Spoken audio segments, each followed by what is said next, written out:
Hey, everybody, welcome back once again to another edition of Printing's Alive with me, your host, Warren Werbitt. Today, we have a super duper guest because all my guests are just wonderful and marvelous, or they wouldn't be here. We have Jason Leonard from Nina Paper. How you doing, Jason? I am wonderful, Warren. How are you doing? I could not be better now that I have you here. Otherwise, I'm pretty good in general. I'm flattered. I'm blushing. I'm embarrassed. And I For think you're a what? liar. On which part? All of it or none of it? Take your pick. Yeah, actually, I know I'm miserable. Everything's bad. I'm miserable, and I just can't wipe the smile off my face. Somebody told me the other day, you're not miserable. You're just, jaded. That stuck with Yeah, me. Still don't know what to think of that. yeah. Jaded actually is not a bad one to describe sometimes how one is, right? That's the I way mean, you felt the about it. world's a funny place these days, right? So it doesn't Yeah. matter what you're doing, where you're doing it. Just everything makes you pause and go like, "What the fuck?" Yeah, very much so. That was jaded, I was called. And then, another one that I was called that really made me question was King of the Nerds. Still unsure. I think it's a compliment. I wouldn't put you in King of the Nerds though. I don't know. Like that's not a jaded's not bad. It's not negative. Just means you slightly shaded. Okay, that's fair. Right? And we Yeah. do deal with a lot of color and screens, so shading makes sense, especially Okay. if you're using some embellishments and backdrops and whatnot. But before we get into whatever we're going to get into, because we don't know what we're going to get into, just give my 2 million viewers a little lowdown on who you are and what you do. Sure. So as we covered, I'm Jason. I'm with Nina Paper. Been with Nina Paper about 8 years, but my life's been print. I learned to print when I was 5. My dad had a custom black and white darkroom. I left, the family business and worked for Ritz Camera, which rolled into Ag for Photo. I was a technologist and an R&D for developing optical print technology. Moved into inkjet for large format printers. Moved into the commercial print space from there. Developed wide format print shops in commercial print facilities, and then moved to Nina, where I basically work with all of the OEMs, partners, stay on top of technology so that we're engineering paper for new technology. People usually are shocked when you think about paper and that we actually have PhD scientists and R&D that are constantly developing. Well, I'm the one that's dictating or looking at what we need to be engineering for. I'm also the lucky guy that gets to visit all of our customers, which I love, and do troubleshooting and engineering, and people want to do something that's never been done before. That's my favorite thing that happens, and I get to go and figure out how to do cool shit with people. That's me in a nutshell. In the meantime, that sounds pretty good because just the going out and seeing customers or seeing people, seeing things are done, new things, just keeps you alive and fresh. Yeah, Right? Warren, when I started it, Nina, I was hesitant because it's paper, which is cool and everything. I don't come from a paper background. And one of the things that I told them was, I want to make this move, but I need to be with hands-on at a printer 2 to 4 times a month. Have to be, not only to stay knowledgeable, but just to work my own brain. I can't give that up. I've been doing it for 25 years, and they've lived up to it. I have at least 4 times a month have my hands on a printer. If you're not on the street with the people using what you sell, then you can't really know what works or doesn't work, Totally. right? It's so tell me about paper a little bit. So I remember, a few years back, maybe pre-COVID, we were buying quality coated papers from Sappy. Always like Sappy, runs through the machine well. When we would try to sell our customers uncoated stock for marketing pieces, brochures, whatever, and it was expensive paper always, the premium uncoated, we always had a hard time selling the paper. And most of our best orders came from the client or the agency, or if the agency designer was involved. I would suggest your best paper, and the client would throw me out laughing at me like I'm a moron and price and whatever. And then the designer agency would recommend the same thing, and they were like God's gift to the world. Today, from what I see, from what I hear, I know on the coated, people are just ordering coated. No one even knows a brand name anymore. Printers are trying to buy what works best for them, runs through the press, but the lowest price per ton, pound, whatever it is. How are you moving your better, finer papers? Sure. I mean, That's a lot to unwrap there. That's kind of a summation of my. Well, sorry, it did my, turn into a bit of a run on my something because my brain was going, but I no, I thought love it. I love it. Basically, I'm just gonna brain dump here with my daily life. So first, when we talk about the value of an uncoated paper, and yes, uncoated paper, premium product, saw a lot of changes during COVID. We saw smaller quantities of things being produced with a demand for a higher value, all of that, which we all know. But one of the key things, like when you were talking about, you would have a print job and then you would try to sell your customer our paper. That, I feel, is, I don't want to say a misstep, but perhaps not the best approach, because you're not a la carte selling your ink, design, paper, finishing. You're selling a finished product, and that's what's key to understanding, that premium selling, mentality is it's all put together, and then it's the impact that leaves. I was at a show last week, and John Taffer, the guy from Bar Rescue, was the keynote. And I was like, cool. But I listened to him, and he said something that really stuck because it promoted what I'm always telling people in a new way, which was when he brings out a new drink that's flaming and on fire or lava or whatever, or a new food that's piles of shells and all kinds of cool stuff. He's not selling a food dish, but he's selling a reaction. So when you're talking about things like uncoated paper, you're selling that reaction when you put it into your customer or potential customer's hand. So right now we're seeing, I think we'll all agree, your shirt agrees, we are seeing a huge boost in embellished, interest from people doing things like, huge by comparison to itself. No, me being the printer, and I love the embellishment, but the big push for the embellishment is coming from the manufacturers first. Agreed. They're creating the fireworks, and will the rest of the story follow for everyone? Time will tell, but the big push is coming from them. Right. Well, let's assume the interest is gone up several 100% across the board. Fair enough. The way that I am utilizing that is, I love embellishment. It's cool. A lot of it's done kind of casino-esque and over the top. But the way that I'm looking at that is, let's think about paper like we would a foil. Let's say you have a slightly off-white tech weave texture. Is that not an embellishment in itself? So people are pretty comfortable talking about embellishments, but they're not so comfortable talking about paper because, like you stated, I'm afraid they're going to say no because of the cost. But what I scratch my head over is, with the added value of a completed print job, the price difference on the paper is fairly inconsequential on a higher value premium job. So a lot of it's just the way it's presented, education. Uncoated kind of has that unfair cost rep. It's definitely about education. I think the education starts at the print companies. When we had a sales team, most of my team, I don't even like to say it, but they had no clue as to what was going on. I don't even think they were interested. So if they're not interested, it's hard to teach, right? But from then to now, there's been big changes going on. And I actually think it's more important that salespeople are aware of paper and what goes on, because they're on the front line. And if they're aware of paper, it just gives them another avenue to knock on a door and talk about something other than, do you have something to quote for me? Is there a project I could look at? Because if you're good with your customers, you don't need to remind them to call you when they have something. They will, right? But what better way to stay on top of it is by going in with all different things that you're doing or showing. Even if you don't like it, show it anyways. You should be showing a finished product. You need to be showing a full, completed product that you're selling. Again, going back to that a la carte, to show something, to put together pricing, and then say, if you wanted to upgrade to an uncoated paper with no visual, no understanding of that's where I think a lot of people go awry.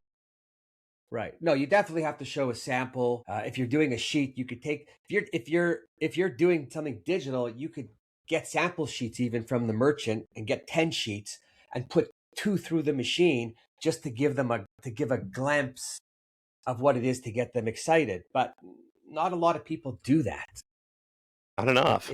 I'm super frustrated. I'm on the print side. I'm super frustrated these days with print owners who just don't do enough or don't do anything to help themselves, their company, but particularly the people working in the company who they put a lot of pressure on to succeed.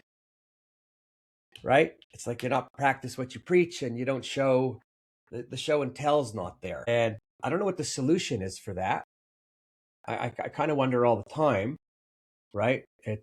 That's a big question. The apathy of almost any industry when it slips into a comfort rut. But I mean, I think I'm seeing things crop up with new mentalities, new ideas, more enthusiasm, where we're starting to see more people embrace the finer side of things. So, ask you an age question. With all the people you see and the good change that's happening, is it happening with the older owners that are still there, or is it happening with new generation of owner or younger people within those businesses? What is the change? Absolutely, it's a transition, whether that's a next generation, a hand down on the business to a younger group, whether it's an owner that's letting go of the reins a little bit, to adapt. I think, yeah, there's absolutely a correlation to age. I think that buyers and our customers are younger, but I don't think we've transitioned at the same pace as our customers. So we still are an older generation industry that's servicing a very young generation, and they don't align. So I've said this maybe on every podcast where it's kind of come up with young and old, and I bring up the old a lot. Not that I'm so young, but I could hang out with the youngins till the end and have the last drink with them. But me too. That's why we get along. That's right. But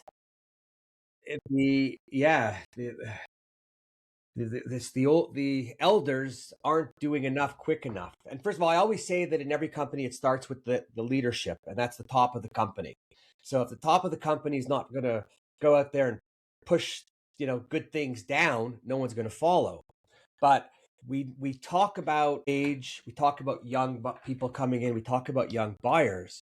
But with all the talk, why are the elders or anyone older than the youngins so bloody thick to not do what they should? And I'm going to give you the perfect example.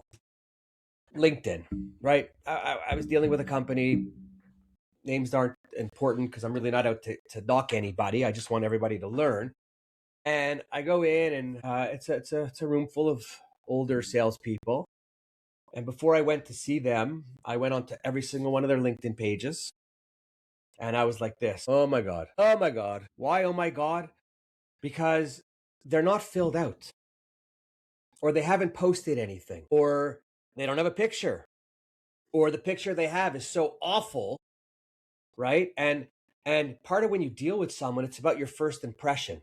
Because everyone sizes somebody up rather quickly the first go around, if they make the first cut to continue the conversation. And if people talk about knowing that they're dealing with young people, why are they not making the change to spruce it up? Because what does every salesperson, man or woman, do or supposed to do? Prospective client. You go on and you LinkedIn them. You check them out. You check out the company website. You Google their name to see what else comes up.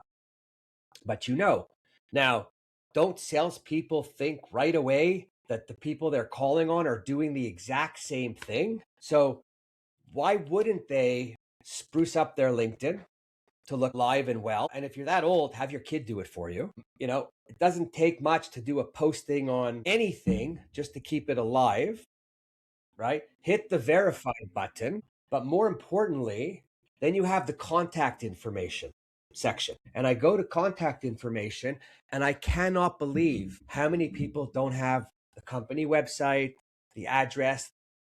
Forget your cell phone number, the company phone number. But I put my cell phone because my life is my cell phone. And they have none of that. So when the young buyer that they just left goes onto their LinkedIn to look at them and go, or for an email, instead of a company email, they have a Gmail email. Right away, I think the person's looking for a job, because why wouldn't you have your company email? But if you don't have that simple thing, you've just killed yourself at the beginning of the sale before you've gotten anywhere. But how stupid are people? They know who they're dealing with. They know how they're thinking. Sure. Why? I mean, the LinkedIn example is, I think, one. But it's the easiest. It isn't. I mean, it is. But how many times have you also sat in a meeting with a business owner, a general manager, a couple of prospective customers, and even just the message being told by a business owner, the name dropping, the stories from 1976, I was this, I was that, I was this, I was that, when I did this, I knew that person. I mean, I look at that almost as the same as what you're talking about. Yeah, for sure. It's the LinkedIn, it's the way you talk to people, it's even the way your lobby looks, the way that you treat your business. I mean, let me ask you, I got a question, because this came up recently, and honestly, it just crushed me. I was sitting in on something where we were talking about mentorship, and I was asked if I could do a mentorship for somebody, and I was kind of weighing it out. And I'm listening to people talk, and they're saying, how can we take these millennials and Gen Zs and make them like we were? We don't want them like we were. How can we make them want to come into work at 8? Well, that's what I said. I want to know the name of the person that said, "How could we make them like us?" Because I'm not going to shred that. I'm not going to say it. But hold on, I represented, because I had to say. I said, do you want to put any? I mean, I think we're probably close to the same age, so we probably grew up in the same environment. Do you want to make your kids have to do what we had to do to find some level of success? Do you want to change a generation to be like us, opposed to how can we adapt to support that creativity? I told you, I was a lot crushed when I heard this. I don't even have to say what you said about, do you want our kids like blah, blah, blah. The bottom line is life and history. Every generation changes from what was before. Nothing should be the same as before. And anyone who said that is living in the ice age. And I'm surprised, if they own the company, I'm surprised anyone's working for them. I couldn't agree more. I could not agree more. It completely freaks me out. Like, I say to people, I go, you ever hang out with your kids and their friends? Do you ever just sit around and not say a word and just listen to them talk or what they talk about? I mean, I used to be the guy that when I was carpooling and picking them up until they were driving or later or whenever, there was other parents who were like, oh my God, it's so late. I'm like, how old are you? I'm happy to pick. I said, you know what? To all of them, I'll pick the kids up every time, every night, wherever they go. Why? Right. A, gives me more time with my kid, right? B, I'm not even going to talk in the car. I'm going to drive like a chauffeur and let them talk. And I'm going to hear everything they're saying. And I'm going to fit in, and I'll throw in the odd joke, right? And then when they got to be like 15, 16, and I was picking them up, I'm saying, hey, who wants a burger? It's midnight. I mean, I don't know about you, but it was always a stop for fast food on the way home after a night of partying. Absolutely. I mean, I got to say, I'm the guy who loaded up the Gatorade and the Tums and everything else in the back of the car when I had to go pick up the kids after, the post-graduation party. And yeah, absolutely. In fact, I think we also share the fact we're both recent grandparents. Am I correct? Yeah, I'm 12 weeks. I'm 8 4 months. weeks. How many? 9? 8. 8 weeks. So I just started getting smiles, and oh my God, I never would have thought I would have liked it so much. And I go down every day. They live around the corner actually, and I go because I pick up Wally the retriever and take him for the day. Gives me exercise, great. So I get to see Annie and Jesse and little Reed in the morning, and at the end of the day, there's nothing better. Right? It's amazing. They actually live here with us, so cool. They'll come out, and he's Cassian. He's quite the sweet little boy. But when I look, I'm thinking, okay. At one point, I was like, I don't know if I'd bring kids into the world anymore, right? Just with what's on. All of a sudden, he's here, and I'm thinking, okay, what can we do to help change the world? I have to change my speak and start thinking. And then when I look back in our businesses, I'm blown away. I'm blown away on so many fronts. This industry is not a young industry, right? A lot of smart people, but a lot of stupid decisions. Why? Agreed. It's it's concerning. I have seen, I think, a boost in younger people moving into the industry, in some capacity. We saw it with design. I think that's really diminished with AI. But in I'm seeing people in the paper business. That of course is a concern. Paper manufacturing. I mean, when was the last time you heard a kid when he was 8 go, "I want to be a paper manufacturer when I grow up"? I don't think that happens. It's super cool and everything, but it's I don't want to call it a lost art form, but it's I was shocked when I joined Nina and became a paper manufacturer over what it actually takes to make paper. I had the assumption it was more kind of just ran press buttons, but the amount of organic adaptation that the amount of water needed. Yes, the amount of water, the balance, so much of it is like that skill set. So Nina's been actually excellent in recruiting and bringing in new generation to learn, and understanding that it's not a 3-week training program and boom, but it's years. So we've got younger people that are moving into the space. Yeah, but even in the rest of the industry, like if you take first of all, like the OEMs, a lot of the salespeople, some of them are kicking the can a little bit too long.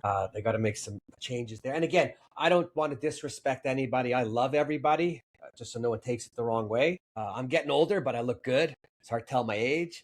You look great. Thank you. But we have to acknowledge what's going on and who we're working with, right? And who we're selling and who's selling who, because it's important for people to connect. If you don't have that connection, you're not going to build that relationship.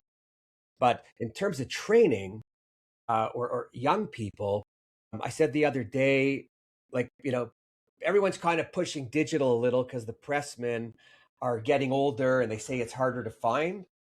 I'm saying I don't disagree, but maybe you bring in a younger person and the pressman is now the mentor to the younger person. So you're investing in education that costs you a little more. You have AI that could assist you in the learning. So now you're making it a little more fun for the young person. If you're on a new offset press, you've got that screen at the front of the press that looks like a video game, right? So you could put a new offset press? Yeah, plenty of them.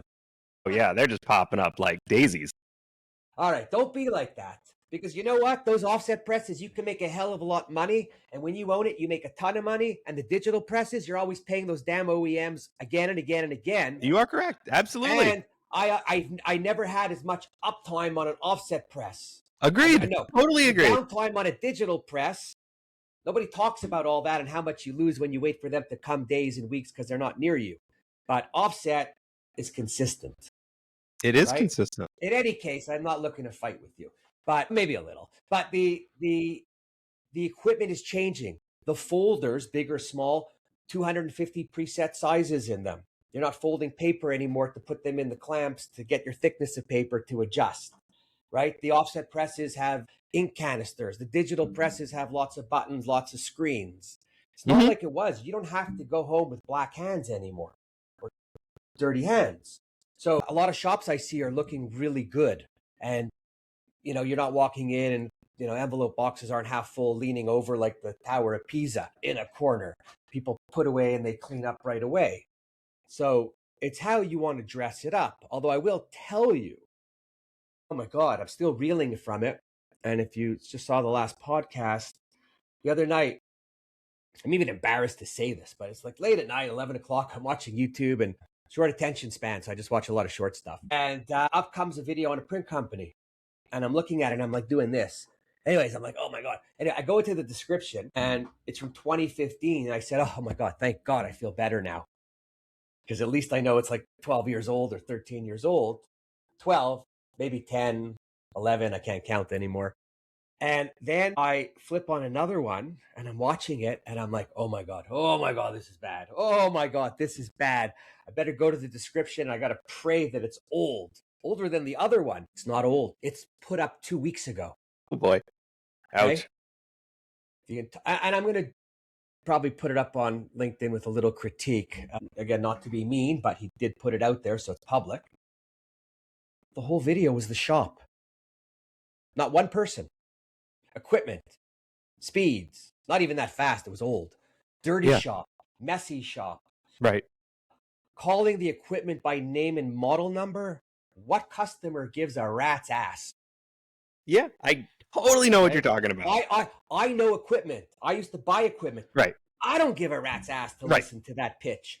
Now, 5 minutes and 3 seconds. I made it to the end just so I could be more angrier, or I could be in a worse mood at the end. I can't even speak Right. English. And I'm like, oh my God. Like, so what do you do? And then the editing of it, I mean, I don't know who they used for an editor. It must have been a really old editor to cut it up and chop it up. So what do I say to owners today? You want to get engagement with your young people. You want to help them get into the mix. Bring them in and engage with them and have them do some of your social media.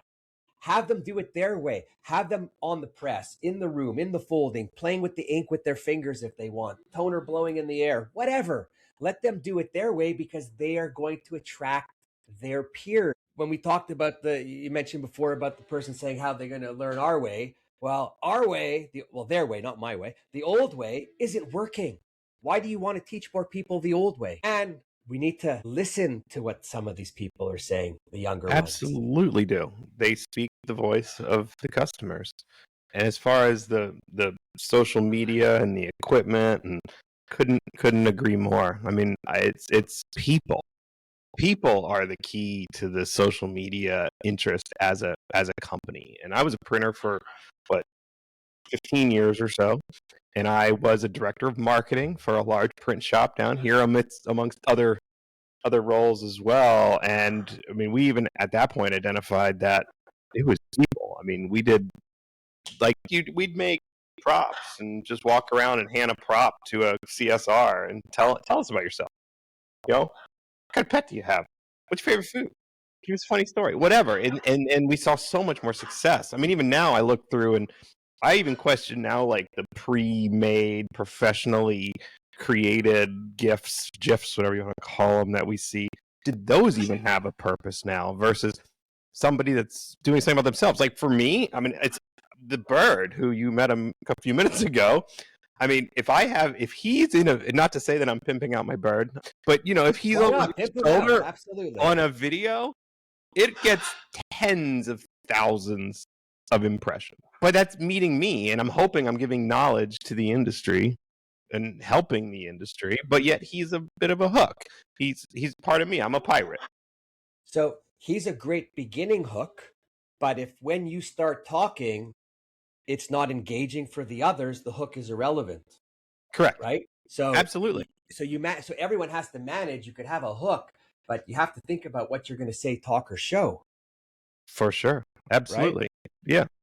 All these printers that print and don't produce samples or don't drop things off, right? To show. Again, I said it before. If you're making all those samples, you're doing a couple things. You're allowing the customer to see more of what you do. From an internal aspect, you are keeping your salespeople busy because you're giving them things to do. You're not telling them to go out and then, salespeople have some good accounts that they ride. Most are not really good at picking up new accounts or calling or doing whatever they do. So they go for lunches and they sit in their car and they talk to their friends a good part of the day because they don't want to be in the office. Because if they're in the office, they're asked questions, right? So What do? You make samples, you make new things, you have them go out and show people. All of a sudden, they're going to show people, they're bringing something that isn't a donut and they're going in and showing, and then they get to watch people's reactions when they touch it, look, see, do. That's one area that I think we really suffer. It's I question often how do you sell in this environment? If I was still selling print, it's not that far from, I don't sell paper, but I work with a big team of people that do. It is hard to get away from the milk run, if you will, and to find new business to captivate an audience. I mean, I do think you said earlier that the manufacturers are promoting the embellishment, they're driving they're the big part of the market, but at the same time, I think trickle down here. I'm a commercial print sales rep. I've got design firms I've been working with for a long time, and I got to get in and see them. The old-fashioned milk run went away with the COVID years, and I need something to go in to captivate them with that's relevant to their business. So I think that there's a better connection that can be done with the OEMs driving things like embellishments to the printers to be able to sharing and using that as a way of educating what can be done to, for the finished customer. It's I just it seems tough to me to be a print sales rep in this current environment. I don't know. I think the more people talk like that, the harder it does become, because there's a negative spin on it, like anything else. I think if you talk positive and you're an upbeat person, like anything else, you're going to go out, you're going to find the people, you're going to talk, right? If you're not an outgoing person, you probably shouldn't be in sales anyways. But you have to have reason to talk. You have to have reason to show. So if, you have new things, new ideas, you could drop off a sample, you could send an email. People will just learn to appreciate you more because you're doing it. Yeah. And that's really my point. My point exactly is where it used to be you would go in and collect jobs. Okay, what do you have coming up in the next 2 months? Your agency would tell you what you had. You'd know those jobs were coming in. That's not the way it works anymore. So my point is, in being a sales rep, is you've got to leverage the new tools that you have to drive demand and interest to win jobs. And my bigger message is paper needs to be considered like that embellishment form as a way to differentiate and separate yourself from all those other people getting bids, all those people looking at it, and a reason to go in and talk to the agencies, to talk to the brands. We need to be thinking about it a little differently. You're not going in and picking up jobs. You're going in and educating and showing new processes. And there's no shortage of new technology right now in the industry. A lot of mindset. I remember we used to quote for some agencies some pretty big jobs, and I would always ask after, if I'm losing the job, why did I lose it? You don't have to give it to me, but was it paper? Was it price? Was it delivery? I said, I just need to know to put in the bag. And sometimes it's price and it's because of paper. And I'd say, okay, what paper did they quote you? And then they tell me. And I go, well, let me explain to you why I use this paper. I use this paper because you got a 96% bright white. The other one, you got 84. And look at all the color. You've spent hundreds of thousands of dollars on photography and design and time, and you're going to chintz out for a few $1,000s at the end. You show them, but you almost make them go, oh my God, what am I doing? And there's not enough salespeople that are going to do that either. Totally agree. The one thing that I question, though, 10 years or 20 years ago versus now, is why do we feel the need to break apart the product to the buyer and say, well, the paper was 10% more? You're selling a finished product. And to your point, the color of the artwork, the inks, you're using maybe 6 colors, whatever you're doing, that's all part of a finished product. Why are we breaking it apart in an a la carte sort of way and saying, you shouldn't have to. I agree, you shouldn't have to. And I don't know that we do as much now as we used to. When we were doing digital offset, whatever, and great bird, by the way. What's his name? His name's Alejandro. Great. He's a little yelly right now. He is going on 8. Because they outlive humans, no? Oh, yes. He'll live to, well, normally I think they live 60 or 70, but with his diet of French fries and cheese, he's probably not going to make it that long. That's pretty good. He's here for a good time, not a long time. I say that all the time. We're on this planet for a short time. Let's make it a good time, and I'll rest when I'm dead. Exactly. No time to for the week. But yeah, it's really there's so much out there, and then now we have all the embellishment happening, which big push. It started. Well, it actually started. I remember in 2015, I bought the first iGen 5 with the 3 extra colors, orange, blue, and green. For the life of me, couldn't sell one extra color at one extra penny. You had to get Pepsi as a customer. Or ING for the orange. Yeah. But the quality of the work in the print was amazing. And the samples that we would make were wicked, that would actually get us in and people would see us. Of course, when it came time to printing, their stuff would never come out as nice because they didn't want to pay for the extra colors and the layering of everything. But there's great stuff out there. And today, the beautiful thing with the digital is, back then, I used to say, buy what you need, quantity-wise. But back then, everyone would say, give me a price for 135. And if they needed 1, they would buy the 3 the buyer to get the unit price. He or she never thought about what was going to get thrown out after and what was left, because they ended up paying way more, than if they just bought what they needed. Today with the digital, it allows customers to buy what they need. But because you get to do that, you should be ramping up what you're doing and use some of the finishing that's available, when you can. Sure. Yeah, I mean, I think that's the direction we're going. It's smaller runs, more critical, higher impact is the demand. And I mean, it shows too, like in our business.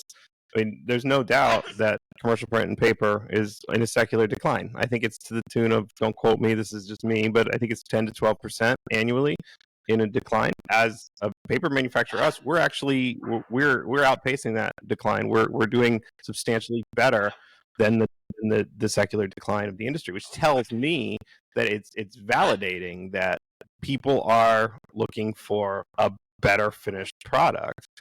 Whether that's the tactile effect of a paper, whether that's an embellishment, whether it's, I think that kind of the king of all the specialties, the variable data, combine them, variable data, foil, embellishment.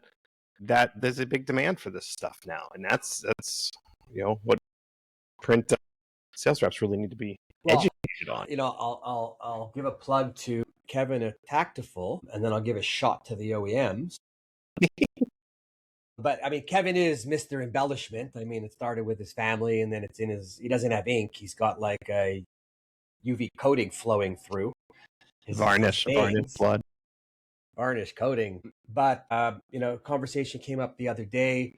We were talking about Mark Jeeves and Color Logic and Touch 7, and, how you have you could do 1,000 shades in the gamut with his software. And the conversation the other day was, why doesn't every OEM just put his software right in, pay the I'm going to make up a number, but it's not much more or less, pay the $1,500 a year for the licensing fee, put it on the customer for year 2, advise him. If he doesn't need it after year 2, he can cancel the license and not use it, but chances are that's not going to happen. $1,500 is really like just chicken shit nothing. But the OEMs don't do that. Some push his software, some don't. If they did that, why do they put it on the print owner after he'd done the buy to go spend his time and money looking for additional software or whatever it might be? They should be working to build their relationships with the partner, bundle it in whatever way. I think they need to do the same thing with Tactiful and put in whatever they need to put in on every sale. It doesn't matter in the big picture. People are making thousands of dollars of mistakes every day. They don't even know because they haven't found them in their shop because they haven't thought about it, right? But you put in Tactiful, you work it into the price, whatever it is, and you don't feel it.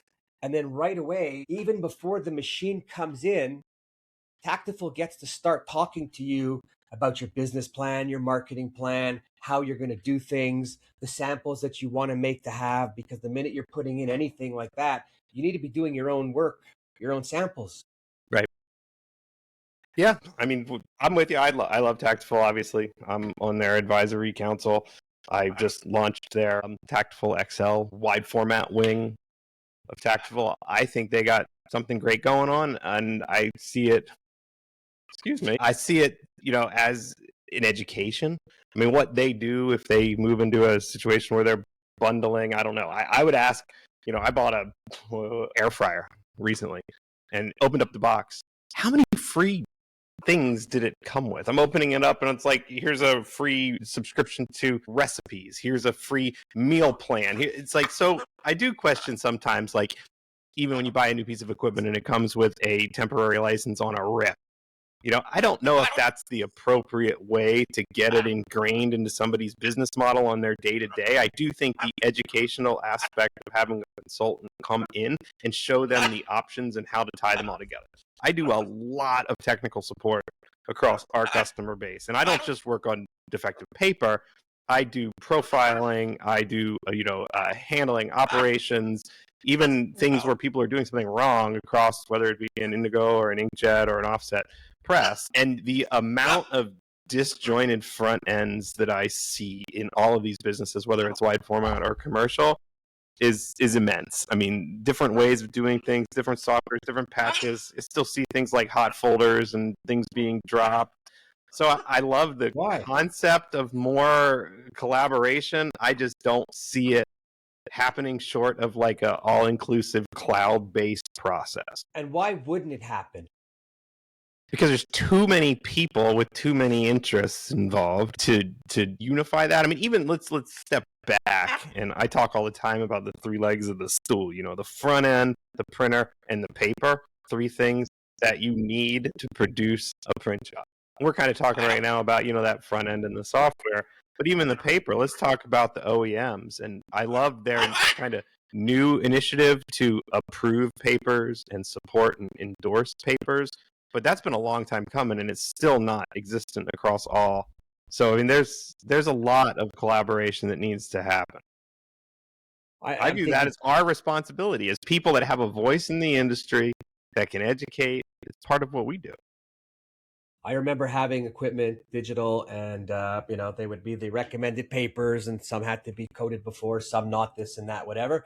And then I would call up the rep and say, listen, I just heard this other guy's using this paper, and it's not. He goes, yeah, you can use it. Right. What do you mean I could use it? It's not in the thing. Why are you telling me? So you tell me to use it, I have a problem, and then the company says to me after, oh, you use that paper, you're done? Or the other way around until it doesn't work, and then they say you can't use it. Right. So we need hard facts. We need libraries. We need, you know, and like I said, in the digital space, we're going in that direction, and the partnerships are amazing that I have. I mean, I've been thrilled. I work with almost all of them. Maybe that's because I give away a lot of free paper. And, you know, when you're selling a printer or a press, whatever you want to call it, there's no way to make it look better than to print it on Nina paper. So we do a lot in that cross-marketing space with all of the different. And the OEMs pay you for any of the paper? Oh no, I wouldn't take it if they wanted to, because what the way that the conversation usually goes is, you know, what we'd like to do. You know, someone will call me up, and you know, they want to do a promo cross campaign promoting their ability to print direct to an offset sheet or something. And so say, absolutely, what kind of paper? We'll verify that, you know, I feel that comfortable that it's going to function. And then what I usually ask in return is that we do a collaboration where we both get pieces, both names are in there, and then we'll put it in our sample department for our sales team. But where it's really beneficial to me is their sales team will now use that to sell a machine on our paper at the same time selling our paper. So back to the original part of the conversation, you can't tell me a paper isn't approved, supported, and endorsed when the very sample piece that came to you was printed on it. So that's been really successful for me as a way of promoting Nina paper. I do think that we are viewed, this could be just me, I don't have any proof, but I think we're viewed kind of as a leader in the digital uncoated paper space. You know, people do tend to think of us across all the digital. Well, who's the competition? There is none. Sure, there's other uncoated papers. Yeah, but I agree with you. There's no competition. There's other companies. There's no competition. But I mean, I think more important than beating our competition, I don't care about competition. I want competition. The more, well, it's good for everybody. The more people out there promoting uncoated and doing things better, the best. Our competition is losing the market share of uncoated papers when people migrate to digital print. That's what keeps me up at night. Is people will put in KM1s or Indigos or Iridescents, whatever it is, and they stop thinking the way that they used to think with offset, that they can run the uncoateds, they can run the textures. So if anything, what I evangelize every day is think like you used to. Put the uncoateds, put the colors, put the textures through your digital printers. Don't lose that ability. That's my competition. Well, and they should have like templates set up for making their own samples on the different papers that show the elements. And you know, I used to tell people, like, you know, I'm working with my vendors all the time, and I wasn't asking my vendors for free for anything, because if you take it for free, then you create this expectation in the relationship. And who needs more expectation in this world? So you pay, they're happy, you do it together, the piece is nice. If you could sell it after, great. but at least everyone got paid for what they did, and the end result is a marketing piece that you got to pay for anyways. So it's always a win-win. It's when we did when I had the iGen, we did a sample book. I know, you know what, I've seen Bennett Graphics do it with their Indigo, but what we did is we took a 1420 sheet, and it was, I think it was 16 pages, 18 pages, all different paper weights, but all full size, all run through the iGen, spiral bound. At the time, it was offline, but MGI were using an outside supplier for the MG. We were varnishing and texturing with the varnishes and something different on every page. Where honestly, even if you don't like paper and shit, you're sitting there and you're going, "Holy moly!" because the shit's jumping off you. We had a uncoated paper on one side on a coated, like with the same image, and from here, Sure. tell me which one's coated, tell me which one isn't. Can't tell, but you give people reason to keep looking, big enough that they could touch and feel. You put a scent on there, right? You Yeah, put sure. we had a bubble gum machine, so where you turn the dial for the bubble gum, there's a silver metal behind it that's like rough graded. Yeah, So we copied that. sure. The last sheet was, I think, 24 point with a die cut sheet that you just pop out, and you with the double face tape, and it's a popcorn box. And the second to last page was popcorn printed on a paper, but looked really yummy. I mean, you weren't going Nice. to take it off and put it in the box, but it was just for the idea.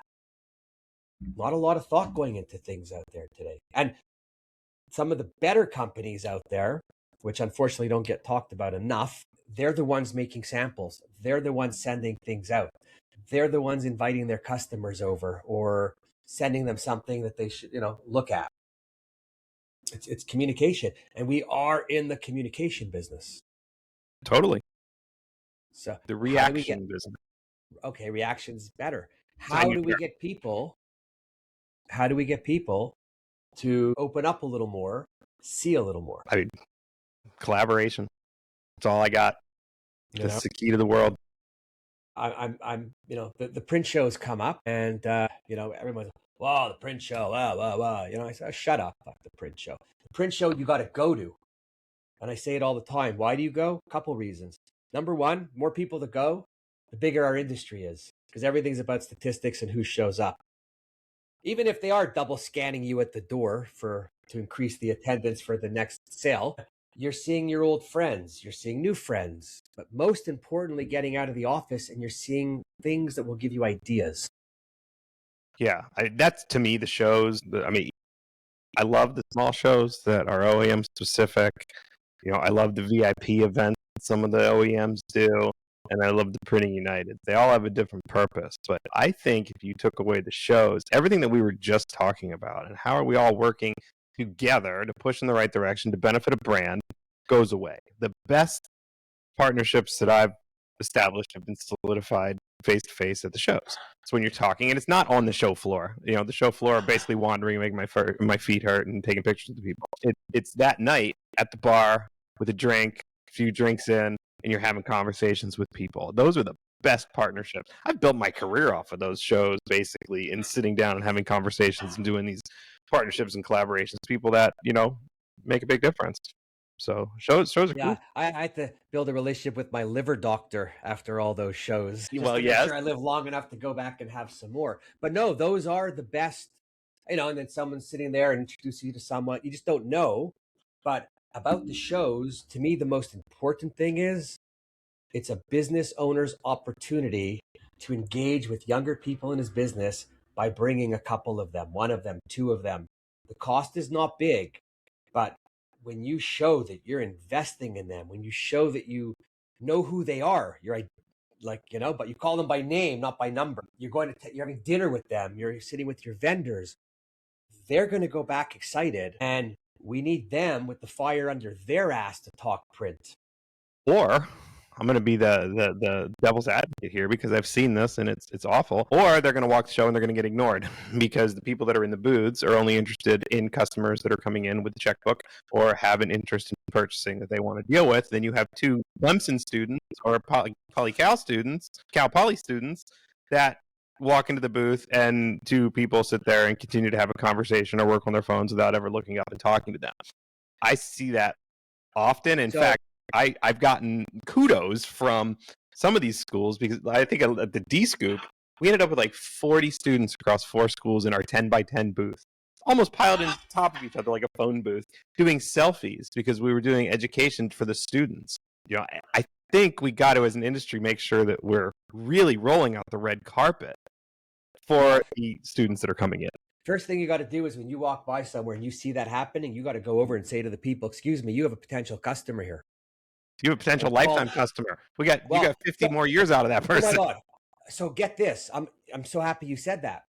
1996, way back in the early days, right? My first Drupa, 25 or 26 years old, last minute decision to go, stayed in Dresden, 2 hours out of Drupa because I couldn't get a room. Miserable train ride, fell asleep every day on the train going back. It's even in the book that I put out, and too bad for Heidelberg, but I went to the Heidelberg booth, 45 minutes or an hour. I waited at the front and nobody would give me the time of day. No one. And I will tell you, to this day, never, ever, ever did I buy a Heidelberg piece of equipment. Once I entertained them because I bought a company that had Heidelberg and I said, you know what, be mature, see what you can get for the trade-in and blah, blah. Well, they offered me on a trade-in 125 grand. I ended up selling it for 4.25 privately myself. That's right. So that was another, they're done because they're only out for them. But imagine that. And I've spent millions and millions and millions of dollars on equipment and I wouldn't see them because they would not see me at 25 years old because they thought I was just some young, dumb, whatever. 30 years later, you're still telling the story. And that exact same story is happening every day, every show that we have here. It's a little frustrating. I'm going to be walking around Printing United looking for people, ignoring people. I'll do it with you. Yeah. Exactly do that. We'll just grab students and bring them to a booth that cares. Anybody standing there, it's like, you know, and there's nothing worse than when employees of the same company are talking to themselves the whole time. Yeah, or sitting in a corner on their phone. What could they be talking about? Right. Yeah. You know, they you got to running around just handing out stuff. When I go to a show, I'm never in the booth. People think I'm probably just out eating or drinking, but it's because I'm out. I'm working the show on the floor. That's my job. That's what I view my role. I handle all of our partnerships. Our partnerships aren't in our booth. I'm not zapping badges to get new business from printers. I'm out and about talking in conjunction with other people. You know, that's what the value of the shows is. So, and now we got new things. Like I'm gonna give a shout out here to Tactful again, because we talked about them before. But when we went to FSEA, we did a live event in an Airbnb the day before the event. So that was kind of a cool way to look at a show as well, with people in the same place doing an independent kind of live event. I don't know if you saw it or not, but that was fun. Super fun. Yeah, no, I saw part of it. So, you know, I keep bringing up, you know, Gary V or Gary Vaynerchuk's name, right? Why?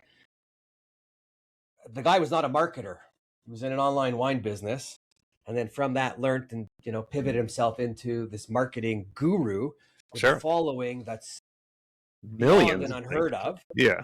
And all the young people are listening to him. So I say to all the old people, do you know who Gary V is? Ooh, what? I go, well, you better learn. Go find out. Because what is he telling the young people? Don't apologize to anybody for who you are.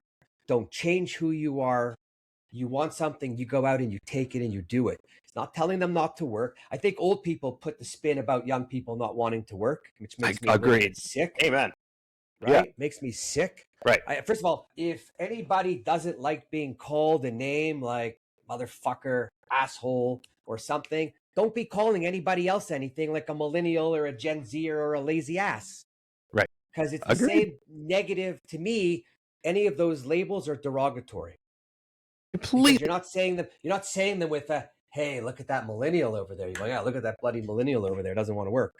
And I don't buy it. If we are smarter, which we need to be, we will learn how to better engage with them and turn it to our advantage so that it's to everyone's advantage. Completely. I mean, I worked 7 days a week, 16 hours a day from the time I was 15 for I don't even know how long. Why in the world do I want to ask my kids and my kids' generation to have to do the same? Is that some kind of sick way of people earn their stripes? I like to think maybe we earned their stripes for them, and they can have a go that is more fair than perhaps we had. I think we need to adapt to current times. It frustrates me, but So I like to say the best thing I learned from these youngins, right, is that I don't need to work 7 days a week anymore. No one should. We're on this planet for a very short time. Unfortunately, you learn that when people that aren't ready to go leave before their time. Makes you think more. But we're on this planet for a short time. I want to do the most I can, get my work done, and piss off for the next 2 days or 3 days and rejuvenate and build up. Because if you're, first of all, if you're going 7 days a week, you're not going to do your job well. You're just going to be exhausted. You're going to be tired and you're going to make mistakes. But you should have enough time off to go do something that lifts you up, that's enjoyable, that gives you peace of mind. I remember when I was working, I don't think I was in a print shop at 5. I think I waited till I was 8. But maybe Slacker. no. But what was the line that the old people used to use back then? Well, I paid my dues. Yes. Who fucking came up with that line? Right? I paid my dues. Okay, good Paid for my you. dues. Good. Yeah. And I have to put up with you, so I paid my dues. Right? That's exactly what I'm talking about. Right. I don't understand that mentality whatsoever. I want to leave the world a better place for my kids and my grandkids. If everybody wanted to do that, we'd be in a much better place. I'm learning from the kids. I'm not trying to impose everything I've done or everything I haven't done. I remember my son said to me once, we're having a conversation, or maybe it was a one-sided conversation, my side. And he's like, we don't think like that. Why would you think that we should think like that? We don't have to think like that. We think, and then he goes through what he's thinking, and I'm saying to myself, don't say it out loud, but it's not wrong. If you take a few minutes and you listen, and again, I'm not going to tell him he's right all the time, because then I'll have to deal with other issues. But there is something that everybody could learn from everybody else something. Sure. Totally. Right? You just got to listen. So, okay, so forget the print shit. So when you're not printing, what are you doing to take your mind off life? Oh, geez. Well, you met the bird, but he's more... Bird. I spent a lot of time cleaning up walnut shells and bird poop. The new grandbaby. During COVID, I realized I was getting old. So I picked up the guitar. So I learned how... You didn't play before? I did not at all. So my son, my older son, he is a musician, Rollins grad, music major, violin, anything with strings. He tried to teach me a few times a little bit, and I just couldn't. I would love a violin or a fiddle. Yeah, he's a Charlie concert Daniels violin. made it look good. Yeah. Well, then you got to call it a fiddle. But so I picked it up with my younger son, actually, who was like, I don't know, he was in high school. He was going through his junior and senior year during COVID, so we learned it together. So play a little guitar. Cool. Short of that, not a lot. I live a pretty boring life here. I got two grown kids that live with us and a grandbaby. I go to concerts and fish. I love concerts. We're our next concert up. My youngest and his girlfriend bought me tickets for Father's Day for Rob Zombie. Cool. So we'll go see Rob Zombie next month.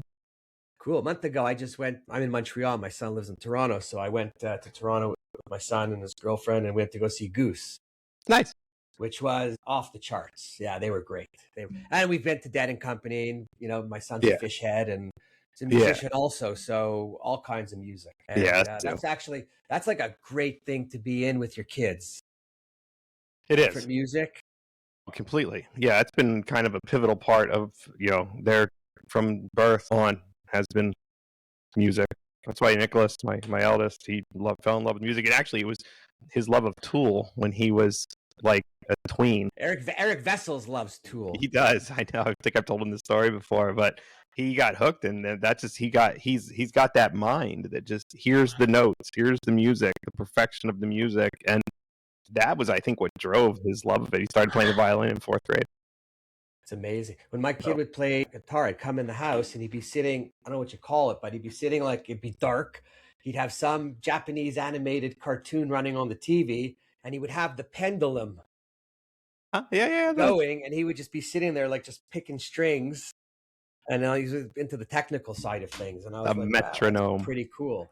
And hours and hours and hours. Yeah. See, I don't have the attention span to play for hours. My definition of playing is more I just go with as much gain in a crash as possible, and I just Right. pretty much just pound power chords Right. with headphones on as loud as they go. That's so to answer your question, how do I decompress? Either that, yeah, pretty much just that. Yeah. Yeah, no, me too. Lot of walking, a lot of hiking. Just like the outdoors, like the nature and the sounds of electronics and sounds of everything else all the time. We just can't get away from everything we do enough. Yeah, That's why what? the fishing. I get out on the water. I got like maxed out on ADHD. I'm medicated and all that stuff. I bounce off the walls. If you haven't noticed, I probably did 3 miles of bouncing here in the time that we started talking. And then I get out on the water and I could be there for 10 hours and not a peep out of my mouth. Yeah, so I love to fish. That's why we live where we live. The beaches, the ocean. We've seen everything. We've done like the counting turtle nests and watching sea turtles come up and lay eggs, helping sea turtles back, That's the best. rehabbing them. I love fishing, and I have a confession to make with fishing. I've fished most of my life on and off. I've caught, I think, 2 fish in my entire life. Well, like a tile fish, which just Yummy. like a gigantic bruise on my thigh, and it really wasn't fishing. It was really just cranking for 30 minutes. And then I think I caught one mahi once when I was out with my wife and a friend. They're bringing in, big monsters. I brought in, I didn't even know they came that small. The other problem I have, confession here, and if you have worked with me at Sandy Alexander, you probably knew this because I went out with the president boating. I get ridiculously seasick. However, it does not stop me. So I am fishing and vomiting pretty much the entire time. As soon as I can't see the shore, that's it. It's just I don't know why. I get sick. I do more fly fishing, sight fishing, saltwater flats, otherwise freshwater Okay, lakes, bass I'm good fishing, there. whatever. But when I go out deep sea, sometimes like oh my god, I can get sick 7 out of 10 times, and I just figured out. And I go with the wristband. I go with the thing on the back of the ear. I got every remedy Yeah. on me. Okay. And the last time I went out, actually with some friends, and I'm just concentrating, like, you're good, you're good, you're good. It's like around 10:30, 11. I'm just sitting there waiting for something to hit so we can get on the line. And my buddy's like, you don't look so good. I'm like, why would you say that to me? And the minute he said it, it just started. So I went to the back, do a little lean over, inhale a little bit of the gas fumes, A do a little little, chumming. and then Mm-hmm. I turned around. I walked back to the front of the boat. I grabbed a bottle of rum, downed a few shots, had a whatever else, and I think I broke the curse. That's always been my remedy too. It really didn't stop the seasickness, but it did make it more enjoyable. Yeah, I mean, sometimes if it gets really bad, you can't fix it. You got to get off because you're just. Yeah. Yeah. I've had that, and I didn't want to ruin it for the others. And I'm like, no, I'm going to stick it out. We're good. You guys fish. And my buddies are like, no, you should look in the mirror. We don't want to be with you on a boat. You are not looking Right. good at all. That's always the Yeah. concern, is ruining everybody else's fun. Well, it's always Yeah. about everybody else, right? It can't always be about yourself. When I want it to be about me, I go fishing by myself. I don't have to deal with other people. It's true. But, See, if I did that, I'd have a boat, and if I had a boat, my lifespan would probably be greatly shortened because I've got a throttle problem with the boat. I can't be trusted.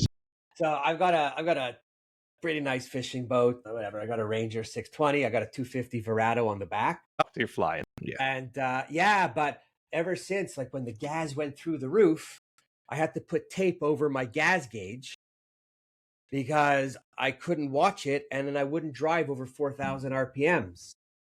Because the minute you hit 4,000 and you go over, you watch the gas gauge Yeah. go like this, and that boat needs super. Yeah. So that was like a little bit of so I've calmed down a little bit. Maybe when gas drops again, I'll go back to, but that's the same reason I had to get rid of a motorcycle, because I had a throttle issue. That's Every me. stop Yeah. sign, I was like burning rubber. It was terrible. All right, so it's not just me. No, it's a problem. Yeah. It's a Yeah, it problem. is. And I drive a truck, so the truck I have no issue. I don't care to go fast in. If I hit the gas, it's like a delayed. So no rush. Yeah, I got the family car. I got the family mini SUV. Yeah, so It's German made, so I mean, I can have a little fun in it, but I hit that sport mode every now and again. Yeah, you have to. It just for nothing else, just to raise the heartbeat, right? Give you a Absolutely. little bit of excitement. Cool. Wow, we went. That was like a seamless conversation that just went on. Didn't even stop to breathe. So we're gonna wrap it up because we could do another one. Anything you want to leave my 2 million viewers with? I mean, thank you. I mean, You're welcome. I've followed you for a long time. I mean, I love the open communication in our industry. I think we talked earlier about what's changing, what's new. I think that this is one of the best things that can happen, not just for the existing companies out there, but for the newer companies, for the students, just open dialogue, that there are people out there that care about this industry. It's their life, it's their livelihood, pays the mortgage, but it's also what they care about. So, thank you for evangelizing that. Thanks for inviting me on. And, it's always good. No, you're welcome 3 times. I honestly, I love the industry. I like all the people, even though some people might think I don't like them just because I go off on where they work or whatever. But that's, entrepreneur versus corporate. I always have to look out for the people's money. And I try to say all the right things all the time. Sometimes I don't, but so what? It's the smaller shoe theory, where smaller shoes easier to take out of your mouth. But this is the best part for me about being able to talk, have conversation, hear things, bring them up, have people, dispute them with me if they want. I'm okay with that. Prove me wrong. It's going to be a little hard, but I'm open. Challenge accepted. First of all, well, at home, I'm always wrong. So when I leave, I have to be right. And I think most of us could probably say the same thing. So no, I'm loving this. Anybody out there who's listening, I sure hope you made it to the end and you've listened. If you didn't listen, I'm coming to look for you. But all kidding aside, I want to speak to more people. I don't want to speak to the same people that everyone talks to. I want to talk to hidden people. So if you're one of those hidden people that has something to say, and if you want to come on, we could even put a mask on you if you're shy and you don't want to show your face. Right? I think that was called deep throat back then, Yeah. When you keep things secret.